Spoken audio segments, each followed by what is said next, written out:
नमस्कार, न्यूज़ आरती मीडिया पर आपका स्वागत है। झुंझुनू लोकसभा चुनाव में 1996 से हमेशा से जीत के आंकड़े विपरीत रहे हैं। कौन कब बाजी मार जाए, नतीजों से पहले और बाद तक सटोरिये भी कई बार मात खा जाते हैं। लोग सोचते हैं उनसे कहीं अलग परिणाम निकलता है। 2024 के लोकसभा चुनाव में बीजेपी से शुभकर्ण चौधरी तथा कांग्रेस से विजेंद्र सिंह ओला चुनावी मैदान में खिलाड़ी बनकर उतरे। काफ़ी प्रचार प्रसार किया। मैदान चाहे खेल का हो या फिर जंग का, एक ही टीम जीत पाती है।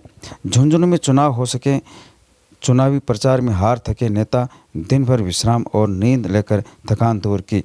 अब धरातल पर लोग हार जीत के आंकड़े जुटाने में लगे हैं।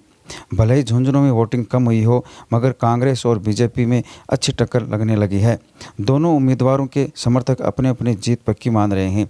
जीत का मार्जिन कितना हो सकता है अभी क्लियर नहीं कहा जा सकता, लेकिन आंकड़े चौंकाने वाले हो सकते हैं। बीते 3 लोकसभा चुनाव की बात करें तो कुछ अलग ही आंकड़े बन गए थे। 2009 की हम बात करें तो कांग्रेस के दिग्गज नेता स्वर्गीय शीशराम ओला और बीजेपी से डॉक्टर दशरथ सिंह शेखावत चुनाव मैदान में थे। उस समय बीजेपी के दशरथ सिंह को 2,40,998 वोट हासिल हुए थे, जबकि कांग्रेस के शीशराम ओला को 3,63,300 वोट हासिल हुए थे, जिसमें जीत का मार्जिन 65,332 था। 2014 के चुनाव में बीजेपी से संतोष अहलावत तथा कांग्रेस से डॉक्टर राजबाला ओला चुनाव मैदान में अपने अपने सामने थी। बीजेपी के कैंडिडेट संतोष अहलावत को 4,88,185 वोट हासिल हुए थे, जबकि राजबाला ओला को 2,56,347 वोट मिले। इसमें जीत का मार्जिन 2,33,835 रहा। 2019 के लोकसभा चुनाव में बीजेपी से नरेंद्र कुमार खिंचड़ तथा कांग्रेस से श्रवण कुमार चुनाव मैदान में थे। श्रवण कुमार को 4,35,616 वोट हासिल हुए थे, जबकि भाजपा के नरेंद्र कुमार खिंचड़ को 7,18,163 वोट हासिल हुए थे, जिसमें जीत का मार्जिन 3,02,547 था, जो झुंझुनू में आज तक सबसे ज़्यादा जीत का मार्जिन रहा। विधानसभा में वोटिंग प्रतिशत बढ़ता है तो राज्य सरकार को टेंशन हो जाती है, वहीं लोकसभा में वोटिंग प्रतिशत बढ़ता है तो भाजपा को फायदा मिलता है। इसमें इस बार पहले चरण की सीटों पर कम वोटिंग में भाजपा को सोचने पर मजबूर कर दिया। सवाल यह है कि पहले चरण में कम वोटिंग होने से भाजपा और कांग्रेस के बीच वोट प्रतिशत में क्या अंतर रहेगा।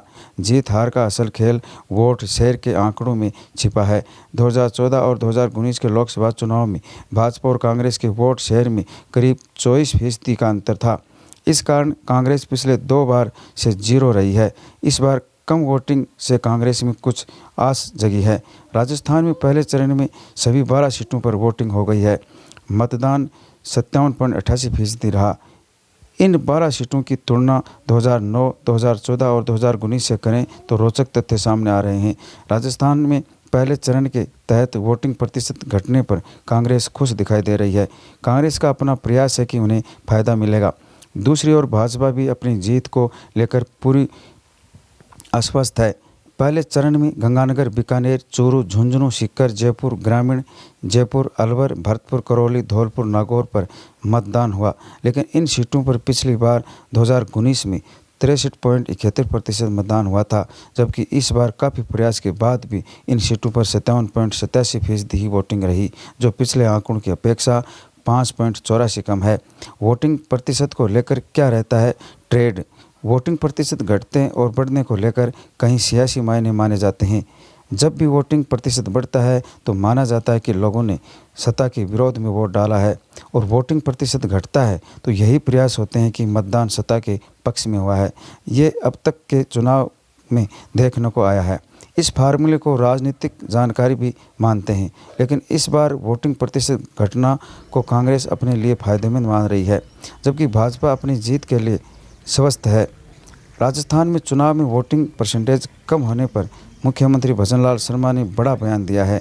उन्होंने कहा है कि किन्हीं कारणों के कारण वोटिंग परसेंटेज कम हो सकता है, लेकिन इससे कोई फर्क नहीं पड़ेगा। बीजेपी राजस्थान में सभी 25 सीटें जीतेगी। इस तरह भाजपा के प्रदेश उपाध्यक्ष और पूर्व मंत्री प्रभुलाल सैनी का कहना है कि ग्रामीण क्षेत्रों में फसल कटाई और ब्याह शादी होने के कारण वोटिंग परसेंटेज कम हुआ है, लेकिन शहरी क्षेत्रों में वोटिंग परसेंटेज अच्छा रहा है। आपको न्यूज़ कैसी लगी कमेंट बॉक्स में लिखकर ज़रूर बताएं। साथ ही चैनल को सब्सक्राइब और लाइक करना ना भूलें।